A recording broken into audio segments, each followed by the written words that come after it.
This is part two of Marissa Core's interview. Marissa is the daughter of Adrian Shapiro, whose family has over 120 years of dealing with sickle cell disease. In this episode, Marissa will walk us through the Brittany Hightower story, a TikToker who allegedly died while at a hospital while seeking medical care during a sickle cell crisis. Let's talk about the system because this is something I know Marissa is very near and dear to your heart. And just tell me, just tell everybody because we're going to talk about Brittany Hightower.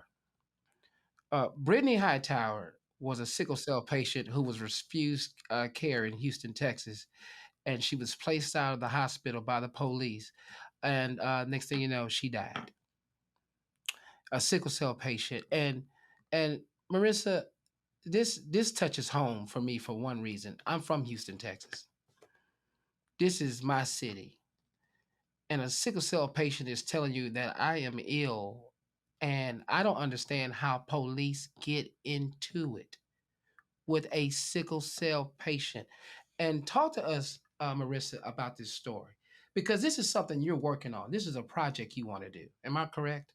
Yeah, yeah, very, very much so. And, truthfully, I wish it was as simple as she went to the ER, the police were called on her, and then she went home and passed away. But honestly, it was not No, that it was not. simple in any way. Really, what happened is October of 2021, she went to the ER as normal. She waited 10, 12 hours to be seen. Now, let Um, me ask you something, Marissa. Is she in a sickle cell crisis? Is why she's in here? Oh, yes, of course. Yeah, Yeah. she went Okay. to the ER Just for for the record, just want to be crisis clear. that she could no longer manage at home, which Hmm. is something I think the ER physicians need to understand. When we present in ER, it's because we are no longer safe at home to take care of ourselves for whatever reason, but we can no longer, you know, um, do a majority of the tasks of daily living, right? Right. So she went to the ER. She was told by the day shift that she would be admitted. Of course, shifts changed. The new nurse came and said, "Hi, I'm your new nurse. I'm going to go check on, see what's going on with you." And then a nurse that Brittany had dealt with previously was on call and they did not necessarily get along, which happens. You don't click with everybody. And that nurse inserted herself into Brittany's care. And before you know it, she was being sent home with a hemoglobin of 4, no pain management, no explanation as to why she's being sent home. And she went live. She went live from the ER and they called the police and they basically said, if you don't leave, we're going to have you charged with criminal trespassing, which is the crime that hospitals are using right now in order to get the police to help clean up the messes that the doctors and nurses are making. And so from October of 2021 to January 1st of 2023, she was not just in a Houston hospital, she was in Fort Worth, Dallas, Austin, Houston. She literally was bounced through every single major health care conglomerate, however you want to put it. But we're talking Texas Health, Texas Oncology, Medical City, JPS, Baylor, Hernan, Sutton, all of these institutions that have a minimum of 2 facilities each, in some cases 3 to 4. And she went through all of them and none of them took care of her. And then she ended up passing away on the first of this year from nothing more than medical neglect and discrimination. And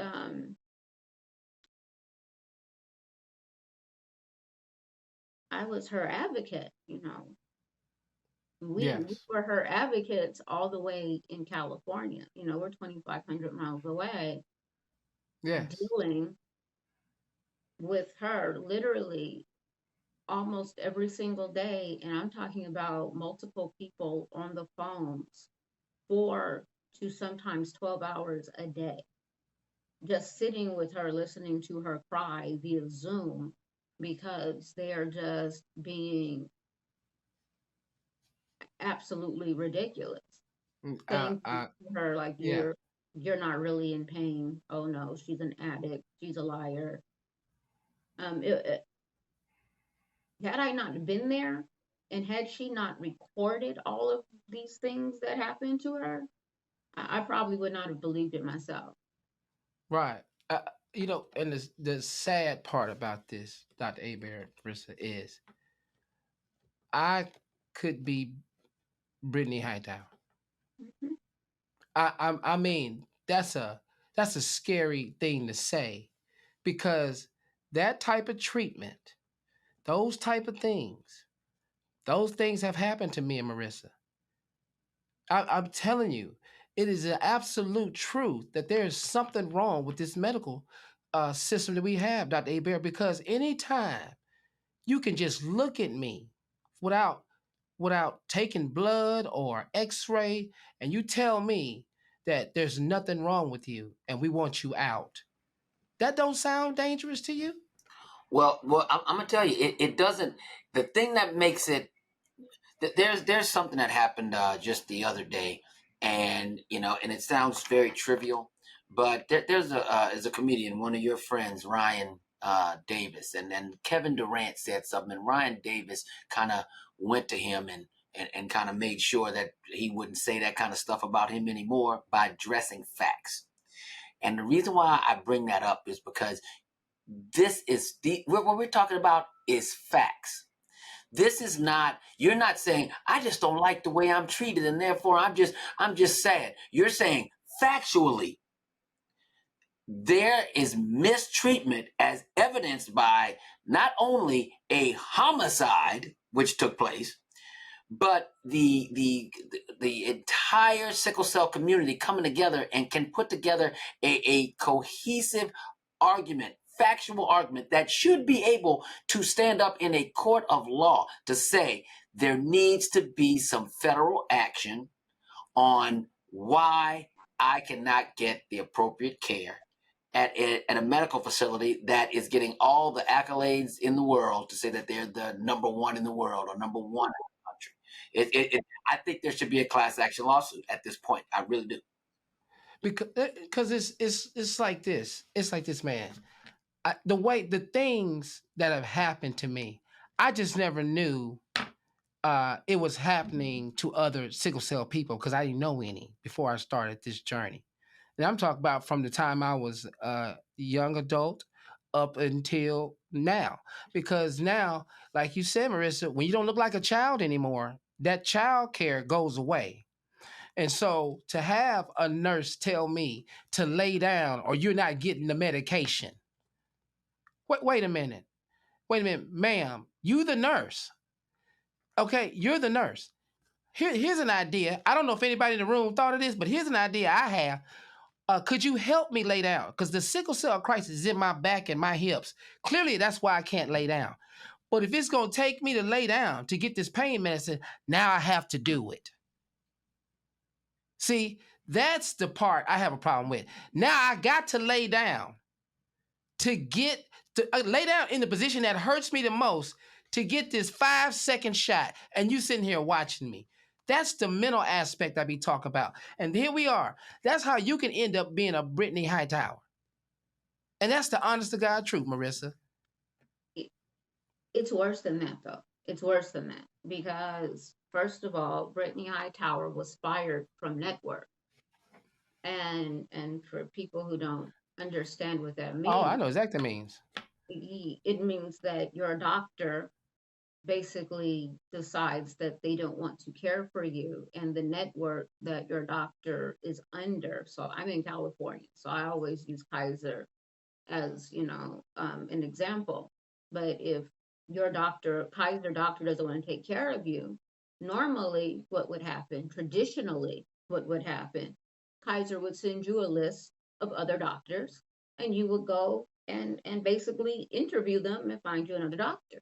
Well, now, thanks to the opioid crisis, yeah, um, we have thousands, tens of thousands of chronic pain patients across the country, including sickle cell, that are just flat out being fired from network and denied care for arbitrary, really asinine reasons.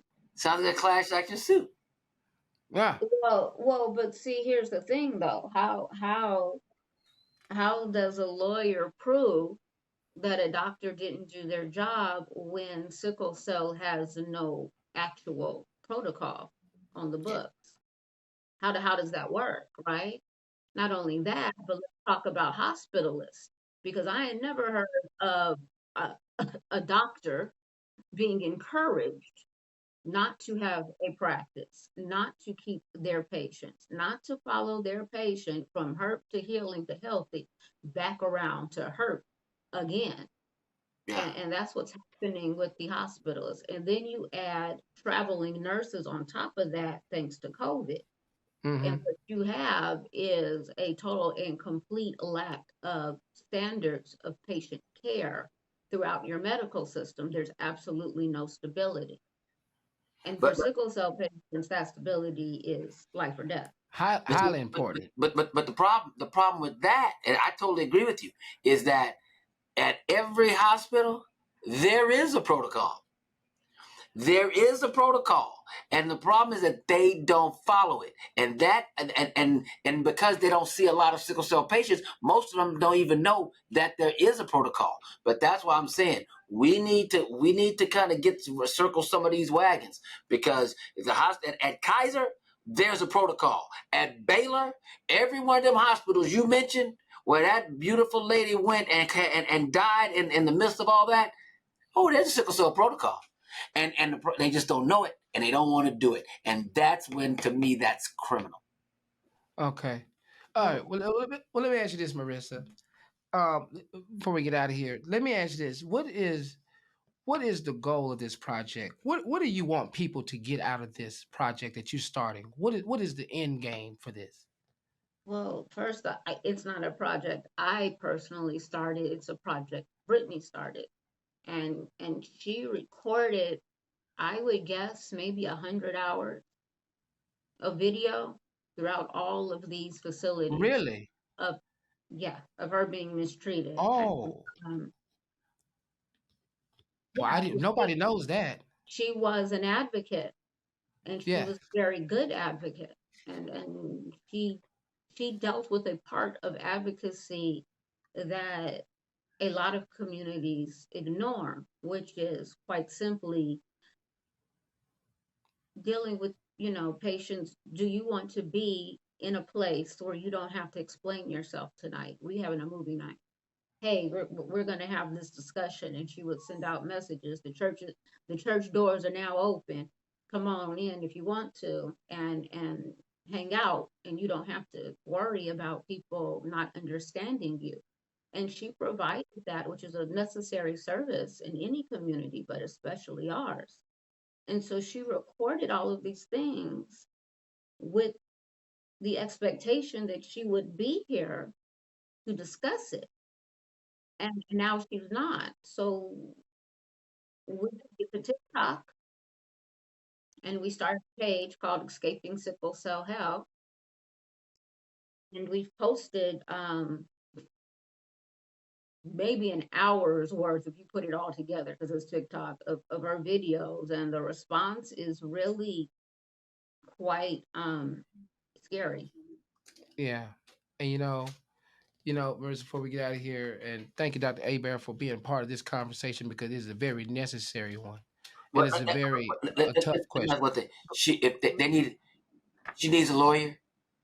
Do you have a lawyer for her? So we have, for the last 7 months, Mm-hmm. been attempting to get a lawyer for her, and I'll be very honest with you. The minute that we start naming off these institutions, Yeah. they start backing up because, and as one told me, well, it's not cancer, and it's not HIV. Got it. Yeah. Oh, wow. Yeah, where's the public support? You need Well, you need a black lawyer that's from Texas, and between me and Kier, we know some black lawyers from Texas. We got that. Go ahead, Kier. I'm sorry. Well, no, you did great, man. Marissa, we want to thank you for coming on today to talk with us. You did a phenomenal job as usual. Before you go, is there anything else you want to say to the sickle cell community, Marissa? I think it's time for us to start talking. She's not the only patient that has recordings. I have recordings. I know multiple patients who have recordings of them being mistreated and disrespected in hospital. And I really think this is what I call our Emmett Till moment. I think this is the moment where we say, let the world see. Let the world see what's happening because this is absolutely ridiculous. This is the world's largest hereditary illness. 350 million people worldwide have sickle cell and nobody actually knows about it. Make it stop. And a large part of it is because the United States government, when it was discovered, labeled it a Black illness. And then it was, it was profitable and it aligned with our government's racial history to keep it a Black illness, which then allowed it to be ignored on the research level. And it allowed this culture of cruelty to develop throughout patient care. And it's time for that to stop. And we have to stop protecting our care teams. And it's difficult to say that in one sentence. Stop protecting your care team. Because when you grow up in hospital, these are the people that traditionally have gotten you back to your family. And now these are the people that are killing us. And we are dying in exponential numbers yearly. And no one's talking about it. Well, there's another episode of Living Your Life. Today we just found out that it's very difficult. Even your life can be actually in trouble at a hospital in an emergency room where you just expected some care. And for Brittany, she didn't get that. And for that reason, she's no longer here. And that's why we do this show, because this show is just about that, about exposing what happens to us, whether it be good, the bad, but we have to have the conversation. So always understand that if you have sickle cell, you have to advocate for yourself, but find someone who actually can help you in your situation. Take a family member with you, take a friend, take anybody. Just don't go by yourself. It's a shame that she had to be put out of a hospital for an emergency room and nobody believes she actually had a sickle cell crisis. So with that being said, we will keep this conversation going. I appreciate all you guys for tuning in. This is Living Your Life.